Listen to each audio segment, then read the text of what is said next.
ಮತ್ತು ಹೌದು, ಇದರಿಂದ ನಾನು ಸೀರಿಯಸ್ ಮನಿ ಕೂಡ ಕಮಾಯಿಸಿದ್ದೀನಿ. ಹಾಗಾದ್ರೆ ನಿಮಗೂ ಝೀರೋ ಇಂದ ಕ್ಲಿಪ್ಪಿಂಗ್ ಮಾಡಿ ಹಣ ಹೇಗೆ ಗಳಿಸಬಹುದು, ಅದು ಕೂಡ ನಿಮ್ಮ ಸ್ಮಾರ್ಟ್ಫೋನ್ ಮಾತ್ರ ಬಳಸಿ ಅಂತ ತಿಳ್ಕೋಬೇಕು ಅಂದ್ರೆ ಈ ವಿಡಿಯೋವನ್ನು ಎಂಡ್ ವರೆಗೆ ಖಂಡಿತವಾಗಿಯೂ ನೋಡಿ. ಮೊದಲು ತಿಳ್ಕೊಳ್ಳೋಣ ಕ್ಲಿಪ್ಪಿಂಗ್ ಅಂದ್ರೆ ಏನು. ನೀವೊಂದು ಹೊಸ ಬ್ರ್ಯಾಂಡ್ ಸ್ಟಾರ್ಟ್ ಮಾಡಿದ್ರಿ ಅಂದ್ಕೊಳ್ಳಿ.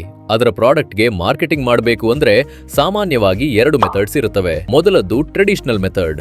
ಅಲ್ಲಿ ನೀವು ಇನ್ಸ್ಟಾಗ್ರಾಮ್, ಫೇಸ್ಬುಕ್ ಅಥವಾ ಯಾವುದೇ ಸೋಷಿಯಲ್ ಮೀಡಿಯಾ ಮೇಲೆ ಆಡ್ಸ್ ರನ್ ಮಾಡ್ತೀರಾ ಮತ್ತು ಅದಕ್ಕೆ ಮನಿ ಪೇ ಮಾಡ್ತೀರಾ. ಇನ್ನೊಂದು ಮೆಥಡ್ ಕ್ಲಿಪ್ಪಿಂಗ್. ಇದರಲ್ಲಿ ನೀವು ಹಲವಾರು ಜನರನ್ನ ಹೈರ್ ಮಾಡ್ತೀರಾ. ಅವರು ನಿಮ್ಮ ಪ್ರಾಡಕ್ಟ್ ಪ್ರಮೋಟ್ ಮಾಡೋ ವಿಡಿಯೋಸ್ ಮಾಡ್ತಾರೆ ಮತ್ತು ನೀವು ಅವರಿಗೆ ವ್ಯೂಸ್ ಆಧಾರದ ಮೇಲೆ ಪೇಮೆಂಟ್ ಕೊಡ್ತೀರಾ. ಇವಾಗ ನೋಡೋಣ ನಾನು ಕ್ಲಿಪ್ಪಿಂಗ್ ಮಾಡಿ ಎಷ್ಟು ಹಣ ಗಳಿಸಿದ್ದೀನಿ. ಇದು ನನ್ನ ಫಸ್ಟ್ ಅಕೌಂಟ್. ಇದರಲ್ಲಿ ನಾನು ಆಲ್ಮೋಸ್ಟ್ $380 ಪ್ರಾಫಿಟ್ ಗಳಿಸಿದ್ದೆ. ಇದು ಪ್ಯೂರ್ ಪ್ರಾಫಿಟ್ ಆಗಿತ್ತು. ಆ ಸಮಯದಲ್ಲಿ ನಾನು ನನ್ನ ಥೀಮ್ ಪೇಜಸ್ ಬಳಸಿ ಇದನ್ನ ಮಾಡ್ತಿದ್ದೆ. ಇವಾಗ ನಿಮ್ಮ ಮನಸ್ಸಲ್ಲಿ ಒಂದು ಕ್ವೆಶ್ಚನ್ ಬರಬಹುದು, ಹರ್ಷ, ನಾನು ಇದು ಝೀರೋ ಇಂದ ಸ್ಟಾರ್ಟ್ ಮಾಡ್ತಿದ್ದೀನಿ, ನಾನು ಹೇಗೆ ಮಾಡೋದು? ಅದಕ್ಕಾಗಿಯೇ ನಾನು ಇದನ್ನ ಸೆಕೆಂಡ್ ಅಕೌಂಟ್ನಲ್ಲಿ ಝೀರೋ ಇಂದಲೇ ಟ್ರೈ ಮಾಡಿದ್ದೆ. ಅದರ ರಿಸಲ್ಟ್ ಏನು ಅನ್ನೋದು ನಿಮಗೆ ವಿಡಿಯೋ ಎಂಡ್ ವರೆಗೆ ಗೊತ್ತಾಗುತ್ತೆ.